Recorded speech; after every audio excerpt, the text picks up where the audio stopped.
Welcome back, everyone, to the Flyin podcast. I'm here tonight with Sam, and a warm welcome back to Zach, who finally made his way back from Italy. So, Zach, how we doing tonight?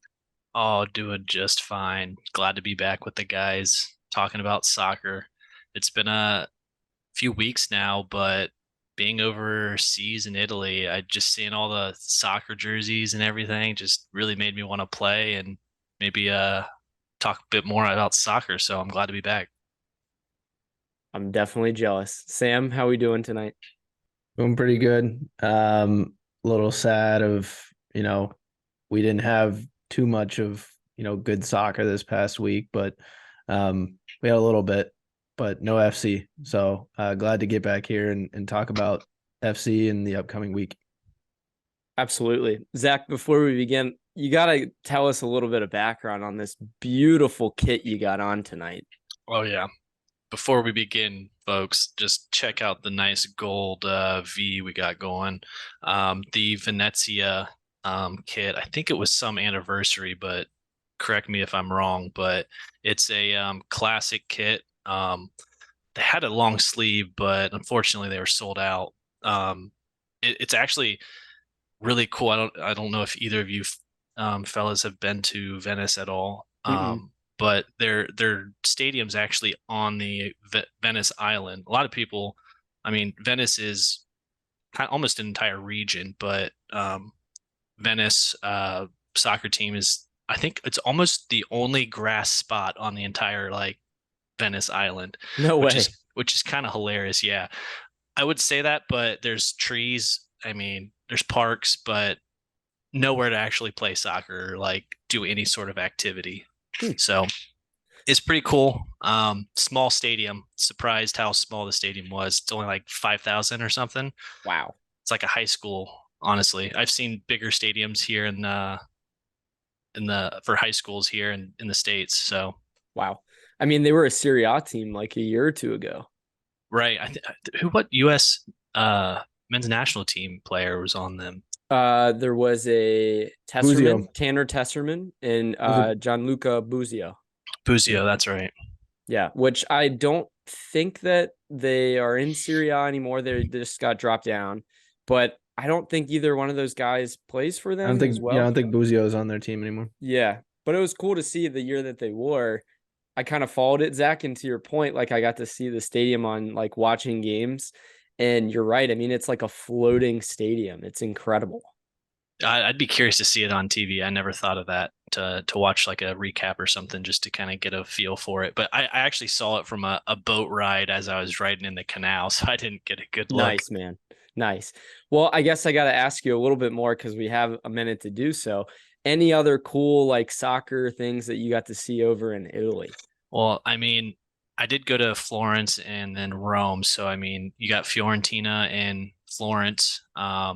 They had some awesome purple kits that I almost bought, but I think uh, Venice was my favorite of the three. But scarves galore. Nice. Almost every like I would say touristy stall had some sort of like soccer scarf. I saw a lot of La Liga jerseys. Apparently, a lot of Hmm. Spanish people probably go to Italy for trips. That would But make sense.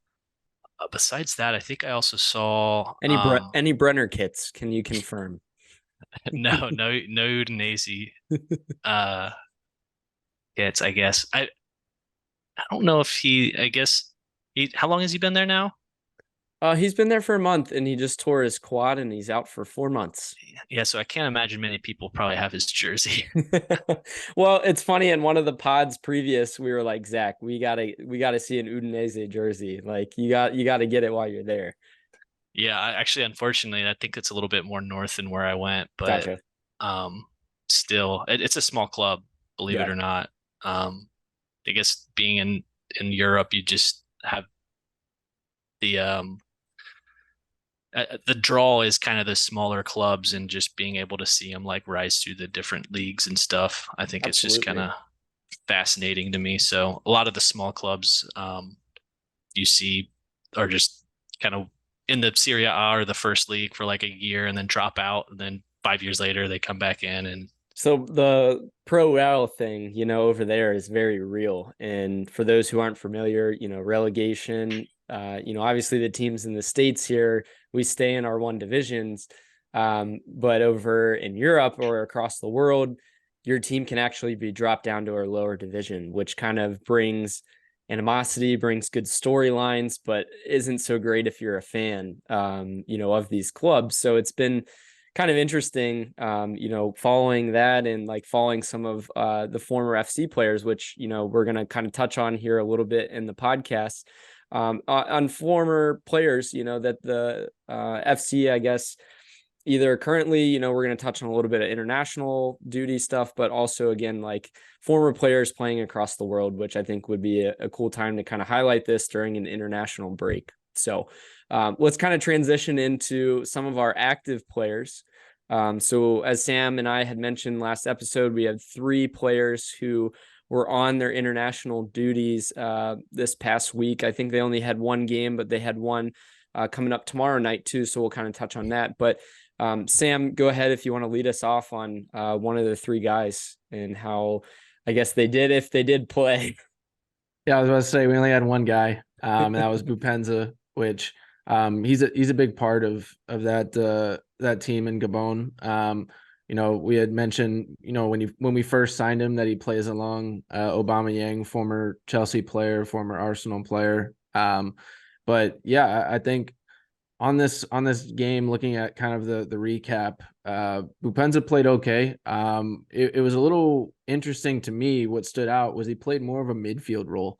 He played right midfield, only played 70 minutes, 6.5 player rating. So he didn't really contribute much to the stat sheet, if you will. I know he had a shot on goal. It was off target, so nothing special there. But yeah, Arias didn't get any minutes. Moreno didn't get any minutes either. Sam, I wanted to real quickly go back to this Gabon game because I don't know if you guys saw what happened. It's an African Cup of Nations like qualifier, right? I did see there was a red card. And there's a red card within the first 5 minutes of the game. The keeper gets thrown out of the game for Gabon. Buanga, I think, for LAFC, their star striker, gets subbed out of the game for a goalkeeper within the first, 10 minutes of the game, which is just insane. And then, yeah, they ended up losing, unfortunately, 1-2, but it was just a fascinating game to kind of like hear about because you want to follow some of these guys and see how they do for their countries. But I just found it fascinating. Yeah, no, it's funny you say that because that was an extremely wild game. I saw the highlights and there were a bunch of other calls and like other goals and stuff that were just equally as crazy. But I mean, the fact that like everybody gets, I don't know if you saw the call, but it was pretty egregious in my opinion. Probably maybe warranted a yellow, but you have refs obviously in AFCON that also are just as bad. So I'm really kind of just it in other words, it's like having referees everywhere that are just, I was gonna say, it seems like universal that it's that way. Yeah. They maybe need to like unify them and like create a better system or Unify the something. referees. Yeah, pro refs needs to step it up here, but it seems like across the world it's that way. But as Sam had kind of touched on, Junior Moreno, actually his Venezuela team had played Colombia, which was Santiago Arias' team, and neither one of them, got any minutes.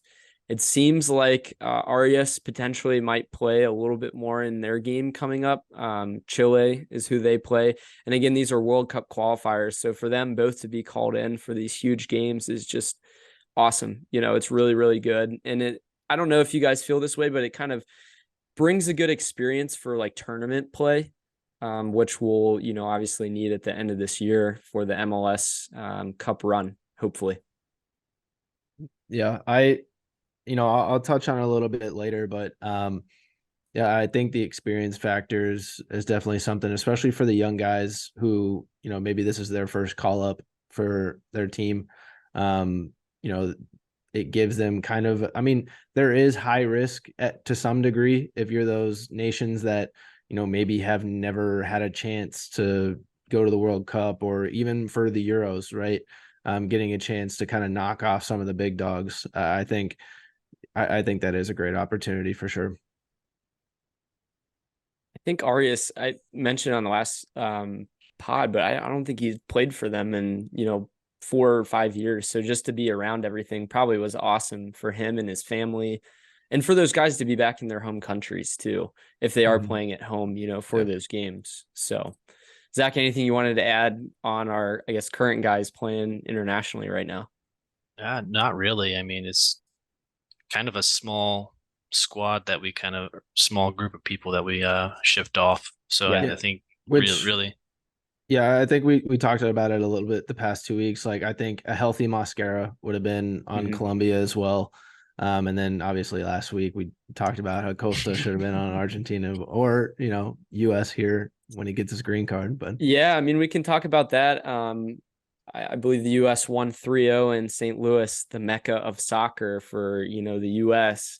I just think this is ridiculous. And maybe we can kind of do this as like a shout out for my card of the week, maybe a side segment of it. But St. Louis, like in Greg Berhalter calling them the like mecca of US soccer, and then they only get like 15,000 people to their game versus Uzbekistan. Like, and it's the top like team that we rolled out. It wasn't like it was bench players. I mean, Pulisic was there, McKinney was there. We had all the big stars, and they didn't even fill the whole stadium, which, like, I don't know, Taylor Twellman's trying to defend them as much as he can, but like the US women games in Cincinnati and, pointless friendlies for the US men's national team, against Morocco, all were sold out, no matter what it was in Cincinnati. And everyone's saying, well, Columbus. It's like, no. It's switched over to Cincinnati for the US, I think personally. I feel like it was just a matter of time. I don't really think, Columbus and Ohio is this soccer mecca as much as Cincinnati is. I mean, you got 3 different states that I guess, kind of contribute to what Cincinnati can offer from not only a club standpoint, but also, a trajectory into professional soccer and college soccer, et cetera. That's a good point. Zach, I get you're kind of thinking about that one a little bit, but did you see the comments that Greg made about that? I just couldn't believe it. I was like, seriously, man? No, I was just gonna say just because Sam's in Indianapolis, that's why he said that.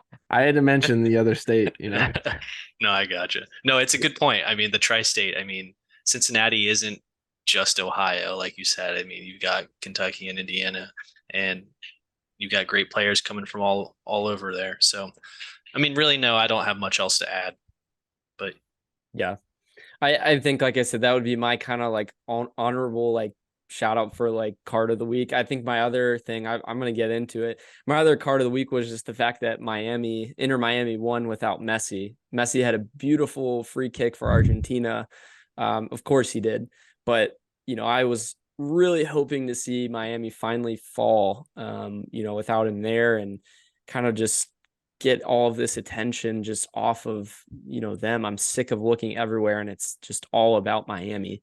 But I mean, I guess good for them in some ways, but I don't like it. I hate it. Sorry, I just gotta say, I saw somebody at Kroger the other day and he was wearing a freaking Messi jersey with like Inter Miami Messi jersey. I'm like, what are you doing here? Was it a grown man or was it a kid? It was a grown man. We hate that. Very sad. Usually see a lot more kid jerseys with Messi on these days, but that's what I was gonna say. Sam, wouldn't you say Yeah. like in the stadium when we played them? I mean, it was a lot of kids that had it. yeah. I mean, that may be influences from their parents who are also wearing Messi Sure. jerseys, but I mean, Zach, any Inter Miami Messi jerseys in Italy? Oh God, you saw them on the stalls. You saw them everywhere. Actually? You did, yeah. No I mean, way. they were definitely like, what is it? Like bootleg, not yeah, bootleg, yeah, like not authentic or anything. You actually saw Inter Miami jerseys of Messi in Italy. Oh yeah, for sure. Wow. that's crazy. Dang. So were people like rocking it too, or was it just like being sold?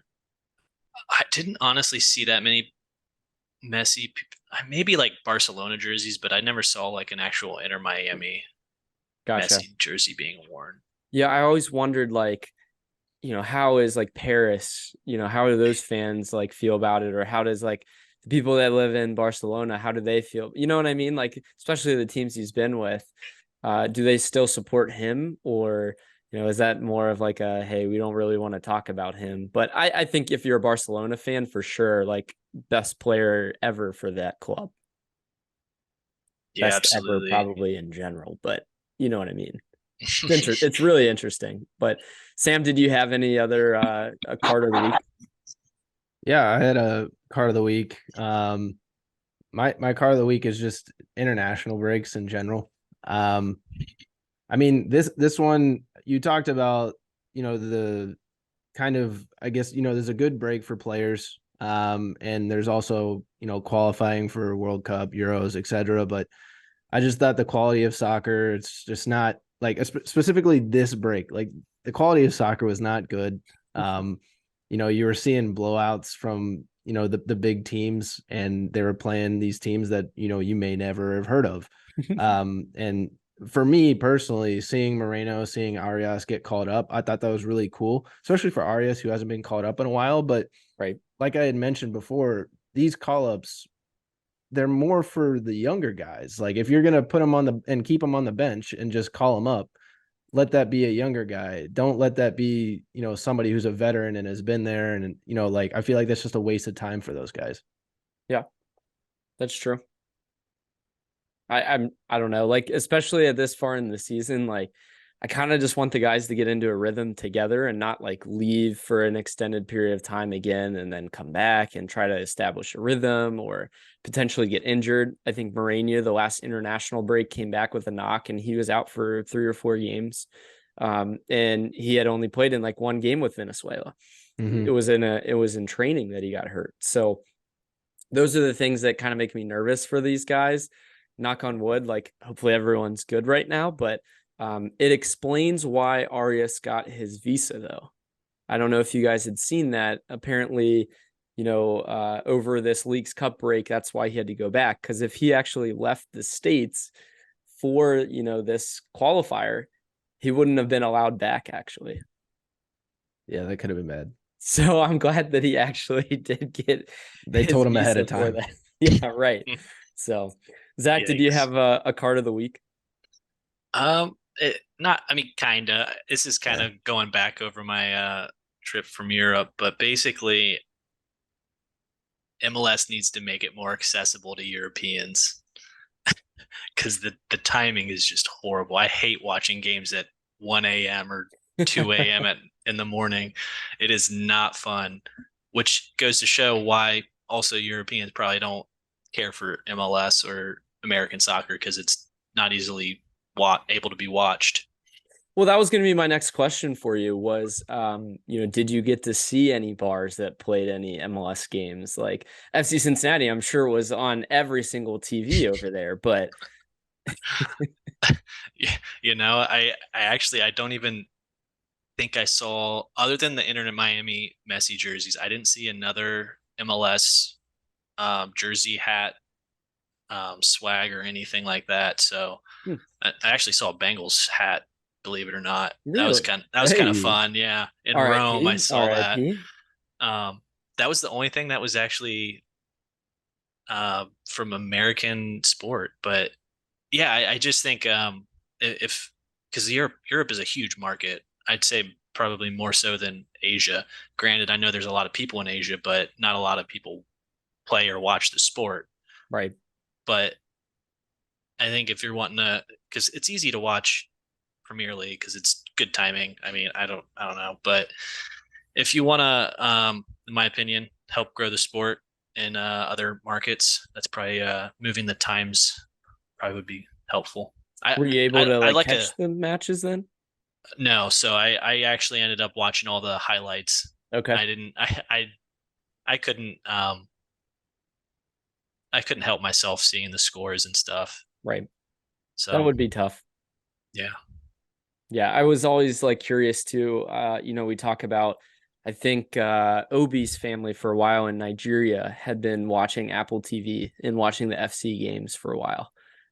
So I was always interested to see like how the stream was, from around the world or whatever, if that was the case, if people are able to tune in and all of that. But I guess it would just be dependent on where you're at. So that's a good point. Yeah, with it being 6 hours ahead, and you have Premier League games, we wake up at like 8, 9 in the morning to watch Premier League games that are, mid-afternoon, if not, later on in the day when you have those 3 o'clock games, a little bit later for them over there.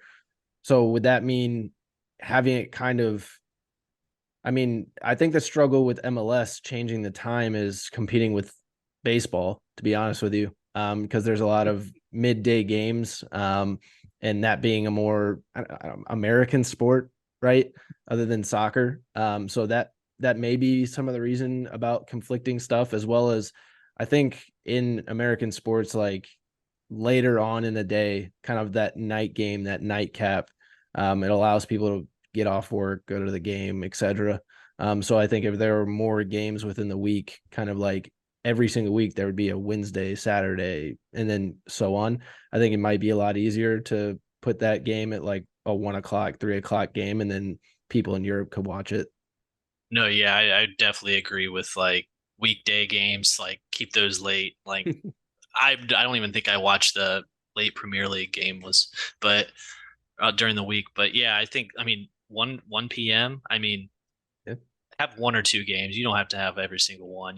Like maybe a big game, maybe a lesser known one, just something. I don't know. It was a thought because you got to respect the American travelers when you go over there. So it's not a bad shout too, with like some of the bigger names that are probably going to follow now that Messi's in the MLS is, how does that reach different parts of the world with these big time players that are coming over? And do you target more of those markets, for those games? Do we specialize, like, we're going to put, all Messi games at this time so people in Spain or Argentina can, I don't know, stuff like that would be kind of interesting.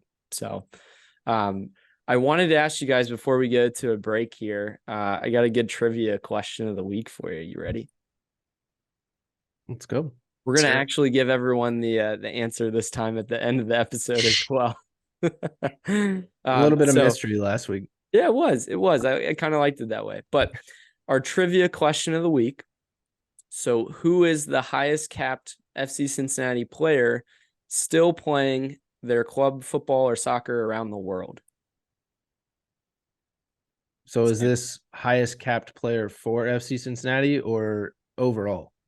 So I'm saying highest capped FC Cincinnati, like the most caps for FC Cincinnati that are like former players, but they're playing around the world.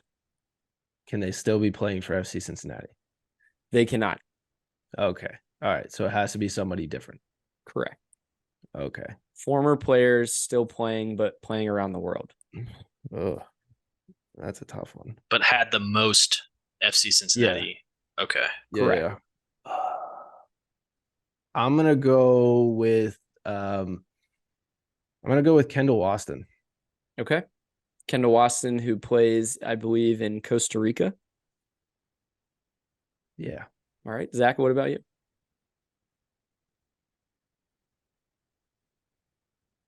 Man, I was thinking it was going to be one of those former players on that list that you sent, but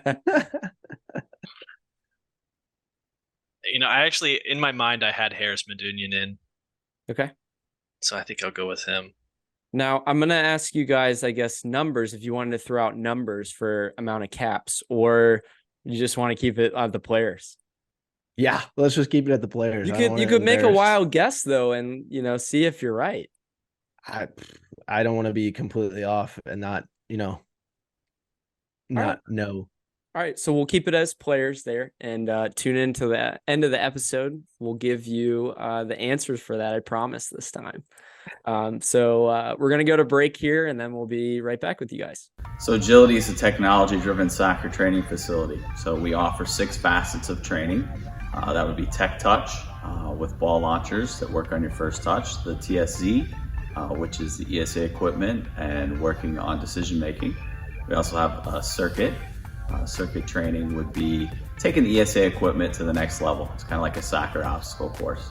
Then we offer neuroscience training with our reflection tools, working on processing things a little bit faster, hand-eye coordination and such. We offer skills classes, which is your typical core skills training. Lots of people still enjoy that, so we work on a lot of attacking 1v1 skills.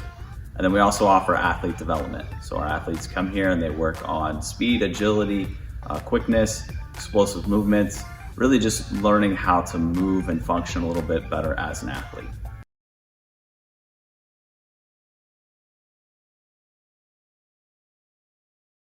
Welcome back, everyone.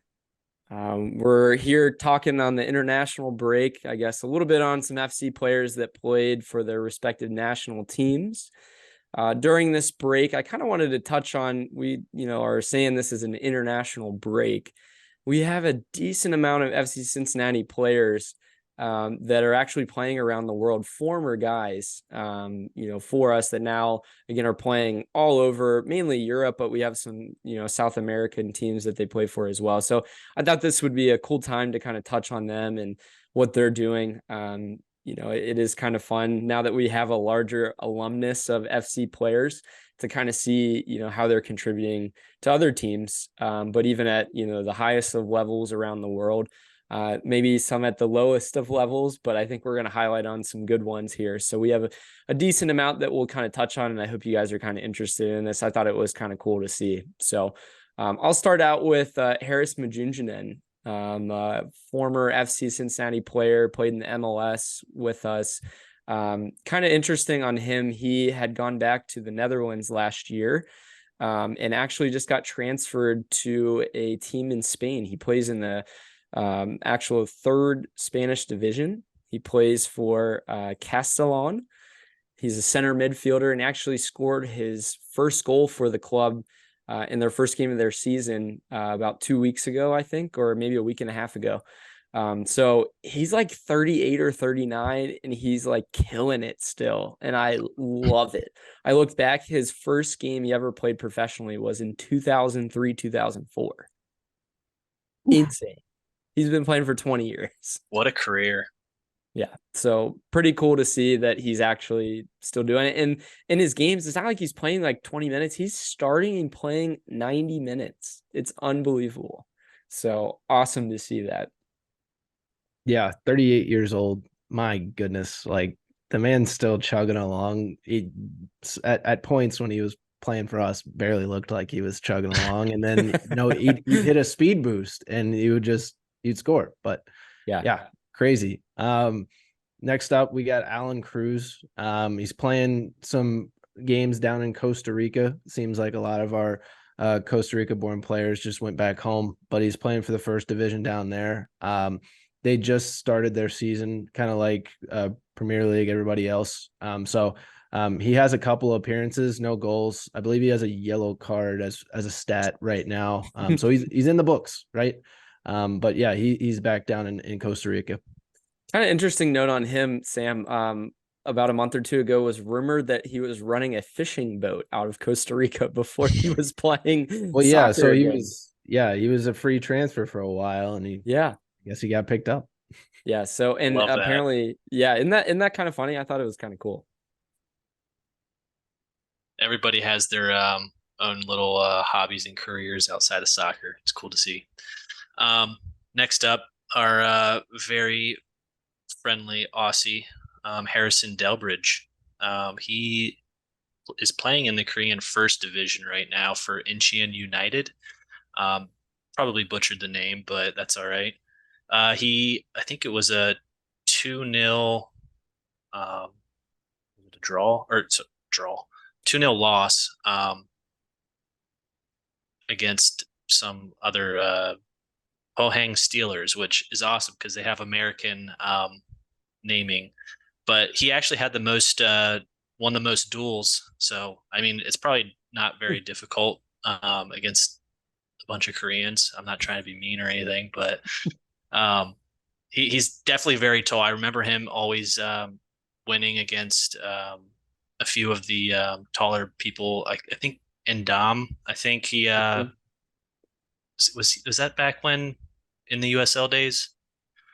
Right around then, I think. I don't know if Delbridge had crossover with him though. I think he might have been only on the first or second team.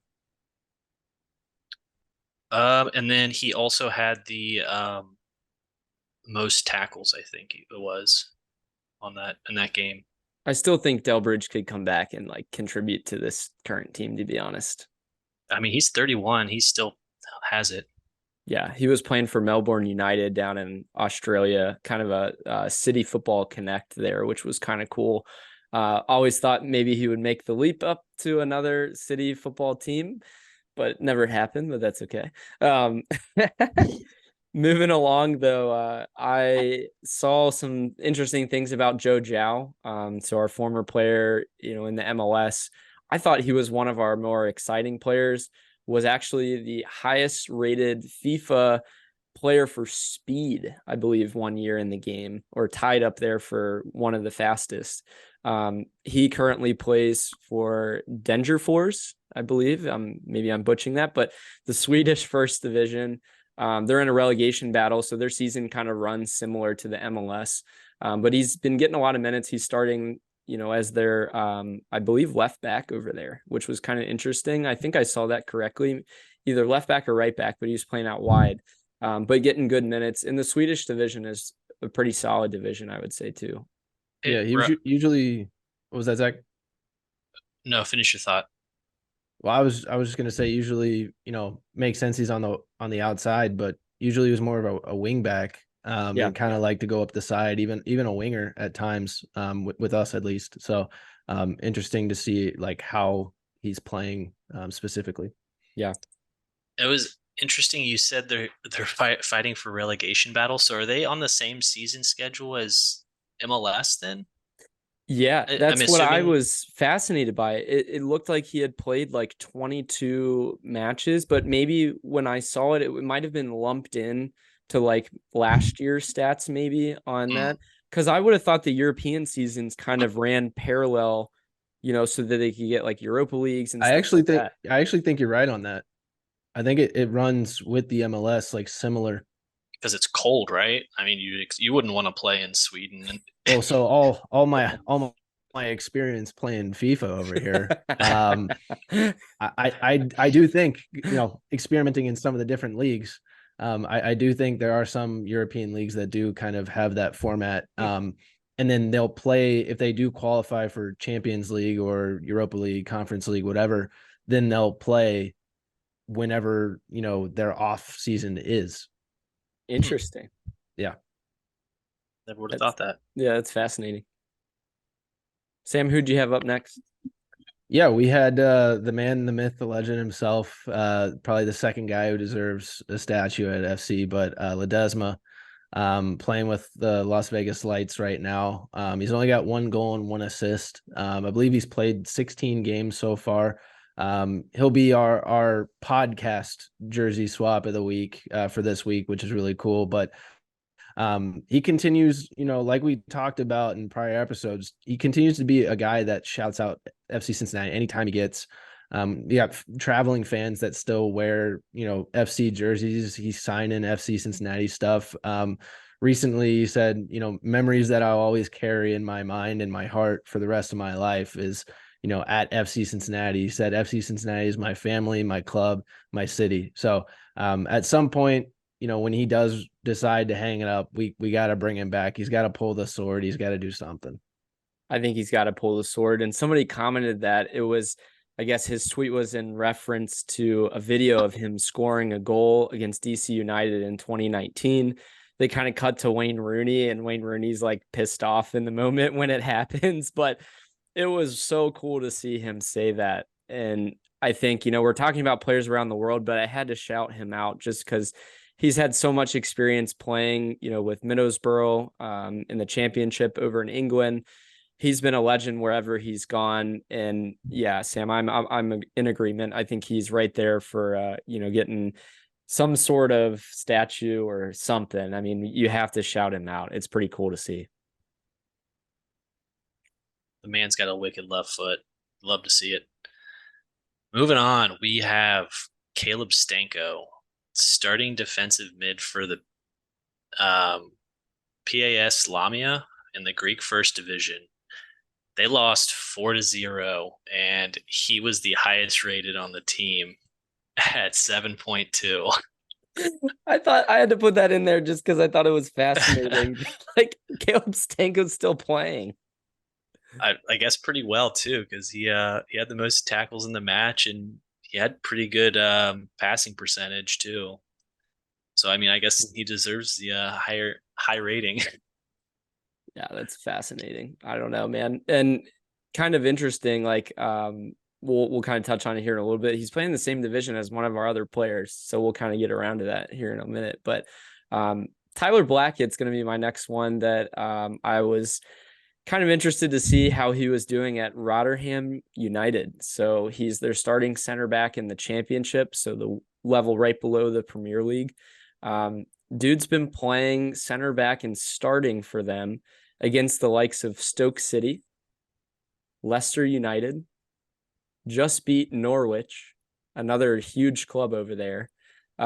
So he didn't quite pan out for FC Cincinnati and our center back role, but seems to do pretty dang well over in England where he's comfortable and where he had actually played for Manchester United for 12 appearances. So kind of cool to see that he's doing well and against some pretty solid teams too.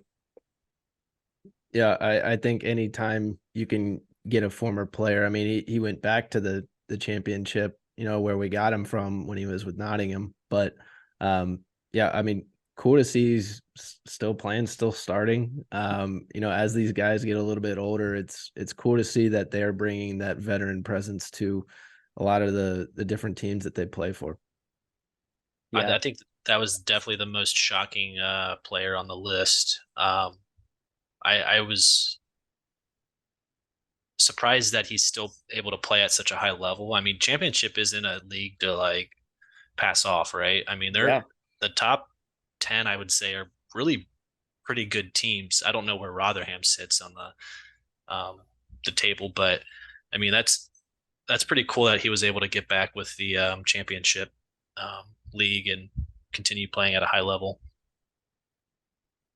Yeah, Sam, I think you had the final one that we're going to touch on, but who? Yeah, you had touched on Stanko was in the same division as this guy Ronald Monterita, is in the Greek First Division as well, playing left back. He also had a chance, which is really cool, to play in the I believe it was the Conference League qualifiers.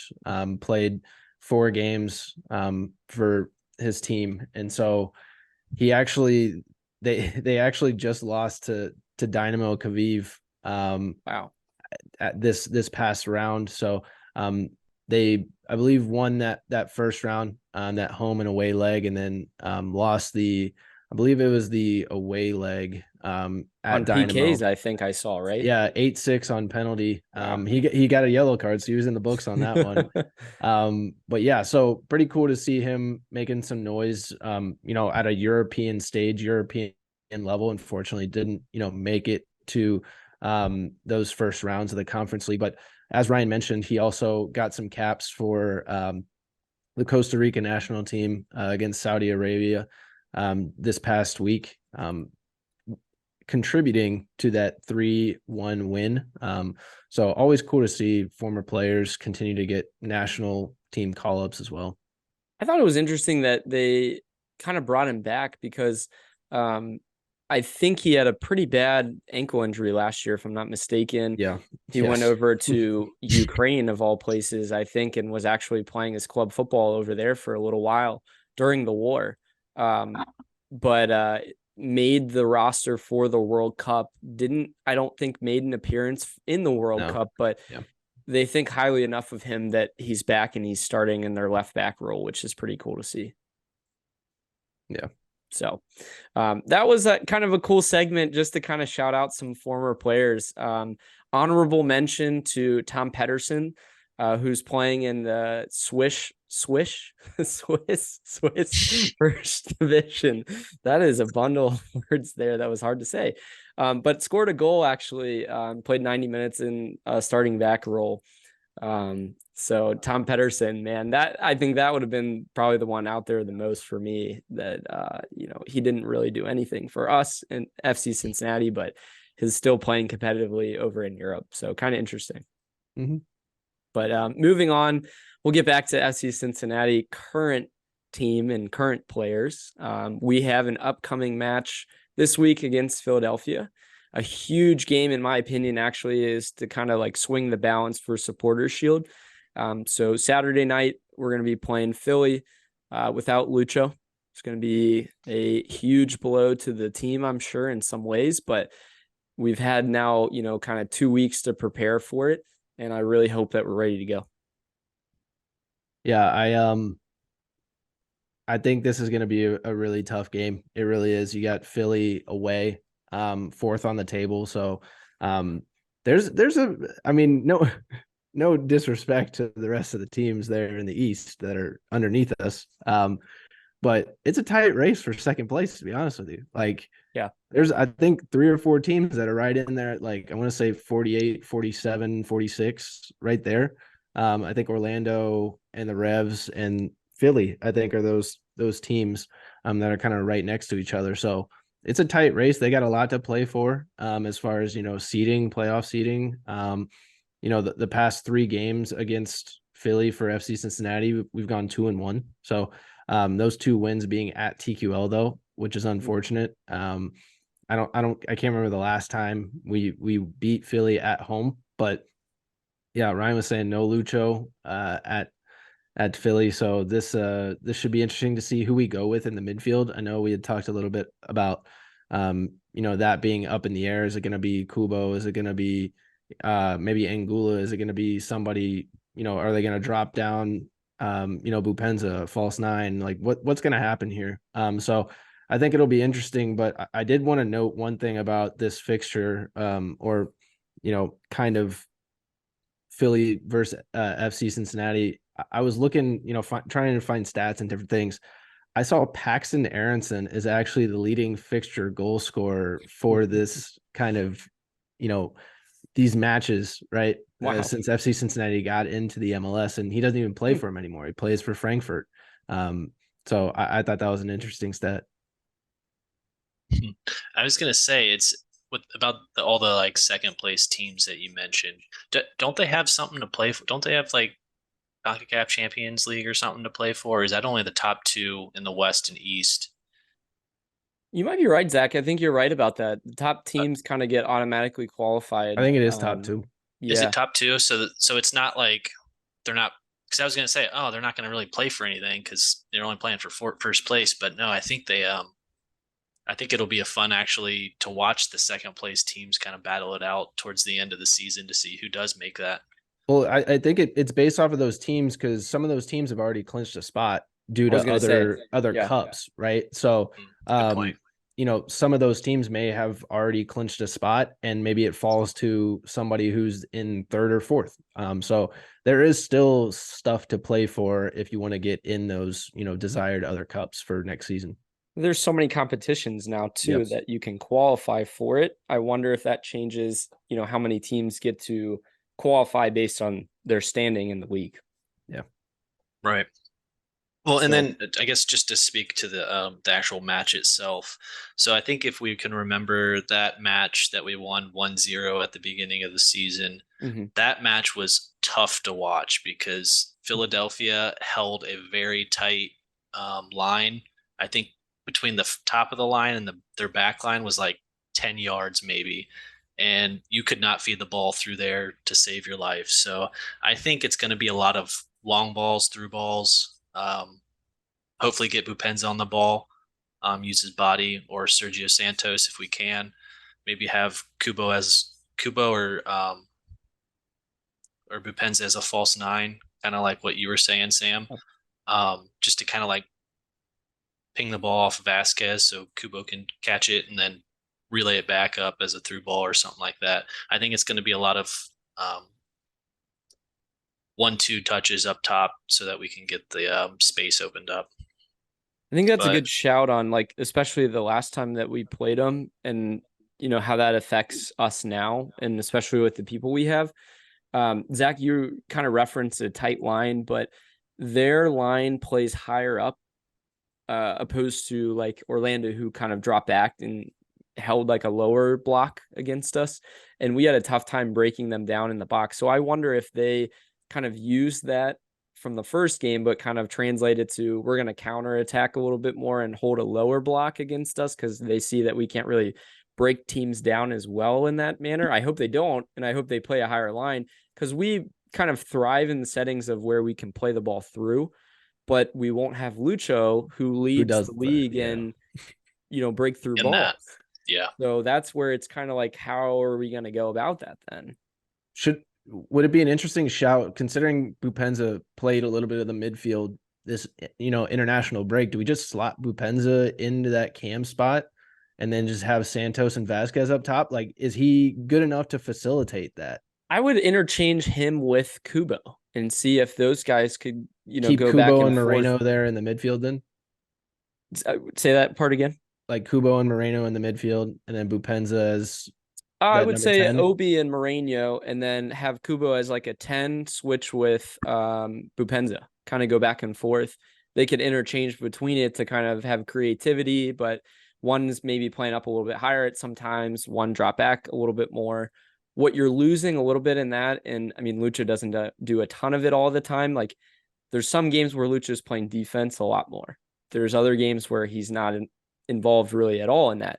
You're missing kind of Kubo's midfield positioning, I guess, in that sense, where Philly is going to run you through the middle and then push it out wide and feed it into the box. That's their kind of like whole game plan.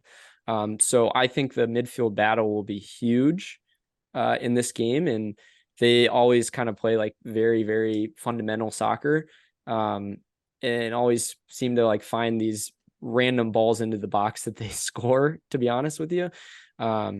They don't really, I don't believe, have anyone out right now either, so it'll be a pretty full Philly squad. Zach, go ahead. They do not have Bedoya. Oh, really? Okay, interesting. Yeah, he got a red card suspension as well. Okay, all right. Maybe it may have been 5 cards, but and they also don't have Flock. Okay, all right. So that helps us, the guy that scored against us in the playoffs last year. Okay. So what will be interesting for me too is seeing some of the international guys come back. Are they jet lagged? Are they, going to be ready to play a full 90 minutes? Is Moreno going to start and play that long? Is Arias going to start and have to, have a lot of minutes? What's good, at least, is they're not playing a ton for their countries, but the travel more is what I'm worried about. What are the chances Obi gets another card in this game? High. Very high. You knew the answer to that one. How many? So one more and he gets another. No, I think he's got like 3 or 4. I want to say probably 2 or 3. It seems like almost every game, every other game. Yeah. Let's touch on yellows real quick, because compared to the last episode, we didn't really get to see this transform a little bit because it was too early. We didn't even get a chance to appeal this yellow card that Lucho had. There wasn't even an opportunity to appeal it. But then Orlando appeals the red card and loses. So how are we not able to do that? I don't understand that. No clue. I don't know. That's interesting. Yeah, bizarre. And I think it was because of what am I thinking of? Where he goes up to the ref and was yelling at him, I think is what they call dissent. Isn't that dissent, right? Mm-hmm. So I think that's what it ultimately ended up being for the yellow, and you can't like go back and appeal that. Yeah, because it's and they not said, I guess reviewable. If it was the foul, then they can appeal that part of things.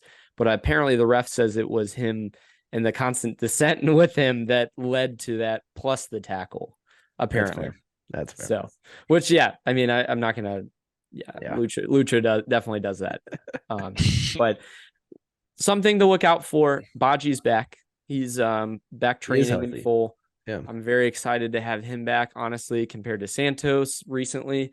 So I would really love to see a healthy Baji contribute in this game. Mosquera is also back.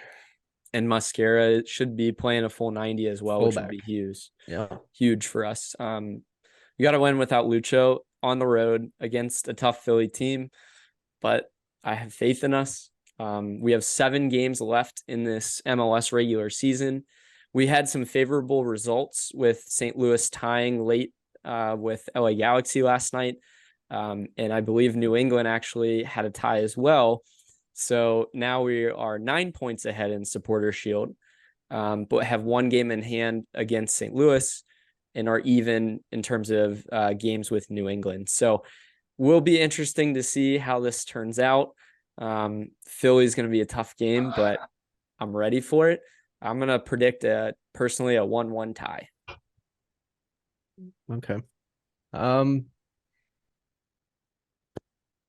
going to go 0-0. I'm going to go draw. I think we get a point. I didn't want to say 1-1, but I'll go 0-0. You could say 1-1 if you want to say 1-1. No, it's fine. No, it's fine. Zach, what about you? I'm gonna be that guy. I don't know if we'll be able to pull one through without Lucho. You don't think? Yeah, I think it's gonna be a 1-0. No loss. That better be the last loss, because I hate to see another 2 games in a row. Well, and there goes, more the records, right? As much as this season is meant. If we're gonna do the records, like, this game will prove to us that we can do it. If they can beat Philly in Philly, that will really set the tone of without Lucho, like you are a record holding team at that point. And it's not just Lucho carrying this team, because he's right now he's number 1 in the MVP rating. Yeah, as he should be. Yeah, as he should be. But it'll be very interesting to see. I mean, our honorable mention for MVP, in my opinion, would be one of the defenders, Mascara or Miazga. I think either one, or Barrial. You have a couple guys that are pretty solid that are still going to be playing in this game and playing meaningful minutes. So it should be interesting. I think Miazga will wear that captain armband. Yeah, I think in the game against Vancouver earlier in the year, he certainly did. So it'll be interesting to see. So Are you guys ready for a trivia answer? We're going to do the trivia answer now. Didn't think you'd ever forget. Yep. So again, the question. So who is the highest capped FC Cincinnati player, or former player, I should say, still playing with their club team, I guess, across the world? And Zach had locked in Majunjanet. Sam had locked in Kendall Waston. Are you guys ready? Zach, you freaking nailed it, man. Harris Majunjanen. It's number 2, baby. 73 caps for FC Cincinnati. And, honestly, really cool to see, again, as we mentioned earlier in the podcast, that he's doing so well and still playing at his age. But yeah, Zach, you nailed it. I'm surprised Alan Cruz actually didn't have more.